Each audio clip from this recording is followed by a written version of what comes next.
últimos episódios, a gente falou bastante sobre especialização precoce, sobre como cada vez mais as crianças têm sido direcionadas a viver o futebol como se fosse uma profissão. Mas esse tema vai muito além do treino, da técnica, da posição.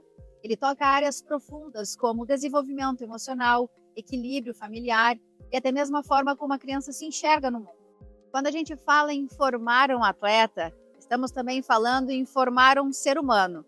E é por isso que hoje, mais do que discutir o talento, a gente quer entender o que realmente sustenta uma carreira no futebol. Porque talento chama atenção, mas o que mantém esse atleta de pé a longo prazo é base familiar, paciência e o suporte das pessoas que apoiam e respeitam esse processo.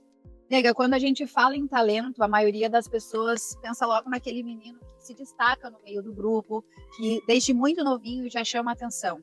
Mas no teu olhar, que vive essa rotina dentro das quadras, o que realmente sustenta um atleta ao longo dos anos? Tanto os pais quanto os professores respeitarem o processo da criança.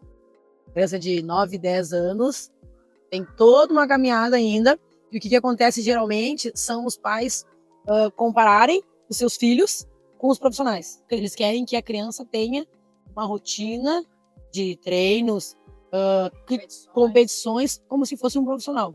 Quando a criança começa a querer jogar bola, toda criança gosta, né? Ela busca o apoio e o suporte dos pais, dentro de casa, que é quem acompanha, né? E aí, geralmente, eles chegam assim, papai, quero jogar bola, quero ser jogador de futebol. Aí, é claro que eles têm como espelho os profissionais. Então, o que acontece? O pai compra o sonho do filho, aí, então é o seguinte, se tu quer virar jogador de futebol, vamos pra uma escolinha. Aí tá, bota a criança na escolinha. Aí, geralmente, assim, pode acontecer do guri se destacar, né? Começa a mostrar que tem talento, aí os professores começam a enxergar, aí eles chegam, os pais conversam, teu filho tem talento, teu filho tem futuro. Aí isso, às vezes, bate nos pais de uma forma equivocada. Porque daí eles começam a pensar assim, meu filho, então já que ele já tá se destacando, ele precisa evoluir mais e mais. Aí o que acontece? Começa a botar para treinar mais, começa a cobrar mais, a pressão sobre ele é maior, a responsabilidade é maior. Mas daí eles esquecem, peraí, mas meu filho tem 9 anos. Às vezes acontece esse equívoco de acharem que investir no filho é colocar ele em vários treinamentos. Vários lugares ao mesmo tempo. Quando tu faz isso, tu esquece que teu filho é uma criança e aí tu começa a pular a etapa. Pula a etapa de que ele ainda pode sentar no chão para brincar, que ele pode ainda querer brincar com os amiguinhos, os coleguinhas que talvez não estejam jogando bola. Ele quer talvez brincar até com amigas, também não tem problema brincar com as crianças, mas assim, brincadeiras onde ele não precisa jogar bola. E aí tu pensa assim, aquele pai que ouviu que o filho tem talento, ele pensa assim, não, meu filho, agora é hora da gente ir pro treino. Papai, mas eu queria brincar. Não, filho, mas agora é hora do treino. Tá, vamos treinar. Aí ele treinou na segunda. Aí chega na terça-feira, papai, posso brincar com o coleguinha? Não, filho, a gente tá indo pro outro treino. Aí pensa, foi terça-feira. Aí chega na quarta-feira, papai, treinei ontem e na segunda. Posso brincar? Não, filho, é que hoje a gente tem treino em outro lugar. Então, assim, a quantidade de treino da criança é muito alta, é muito excessiva. Aí o que acontece? Conforme a criança vai treinando, ele vai fazer o que o pai quer, porque ele não quer desapontar o pai. E aí tem um professor que toda vez que vai pro treino fala, tem hoje. O filho, investe nele, tem futuro. Aí acaba batendo no pai dessa forma que ele entende. Eu preciso fazer meu filho continuar treinando. Não tem tempo pra brincar. Não tem tempo de ser criança. Não tem tempo de viver fazendo outra coisa assim, se jogando bola. E é justamente aí que a gente começa a entender que o futebol é uma soma de relações humanas. O treinador, o colega de equipe, a família. Cada um tem um papel fundamental nesse processo. Mas acontece também um outro ponto, né, nega, que é a criança que quer jogar em todas as competições, quer treinar todos os dias e o pai não tem esse filtro de falar, não, vamos medir, vamos dosar. Também isso acontece, né? Exatamente. E aí entra a questão do filho não querer desapontar o pai, né? E aí eu falei, tô cansado, mas não, meu pai pediu, meu pai acha que eu tenho que ir, então eu vou. Só que aí tu pensa, né? Começou treinando lá na segunda, aí chega lá na sexta, tu tá cansado, o teu corpo é de uma criança. Então assim, vai chegar, não, mas meu filho tem muita energia, porque muitos falam isso, né? Meu filho tem muita energia pra gastar, dormiu 1 hora a mais do que dorme, então tá com energia acumulada.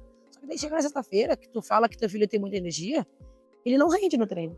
Daí tu pensa, meu Deus, meu filho não jogou bem hoje. Mas tu consegue entender que se tu manter uma rotina assim, de treinos excessivos, de cobrança excessiva, ele vai chegar num ponto e não vai render mais. Mas não é porque ele não quer. O corpo não corresponde. Não corresponde. E aí, o que começa a acontecer? Ele começa a perder o gosto por aquilo. Cai o desempenho. Mas, meu Deus, eu não posso desapontar o meu pai. Não posso desapontar o meu professor que disse que eu tenho talento, que acredita em mim. E aí, isso faz com que o rendimento dele, que poderia ser ao longo das fases da vida dele, ir evoluindo, progredindo como deveria ser, extrapola e não quer mais. Isso também é uma cobrança que também tem por parte dos clubes, né? Bastante. Das categorias de base. Bastante. E tu vê vários lugares aí onde tem clube que tem categoria sub-7. Sub-7, sub-8, sub-9. Aí tu pensa assim, bem novinho, né? E esse pessoal de base, dos clubes, eles querem atletas prontos. Então assim, ó, o pai que ouviu do professor falando que teu filho tem talento, ele quer, meu filho tem capacidade de estar na categoria de base. Então meu filho de 9, 10 anos, vai lá fazer teste para passar. Aí não passa. O que acontece? Meu filho não tá pronto, não tá treinando o suficiente, mais carga de treino. Mais treino, mais cobrança. Meu filho, olha só, não passou dessa vez, tudo bem, mas nós vamos treinar mais para tentar da próxima. E tu esquece de olhar pro teu filho. Peraí, será que meu filho quer? Não. Vou perguntar pra ele. Não. Tu quer? Eu sei que tu quer. Na cabeça do pai. Então nós vamos treinar mais. E aí tu não consegue ver que o teu filho tá esgotado. Mas tu acha, porque o professor falou que tem talento, que ele tem que treinar mais pra conseguir entrar numa categoria de base. Porque na base eles querem meninos prontos. E tem todo o processo até chegar no estar pronto numa categoria de base.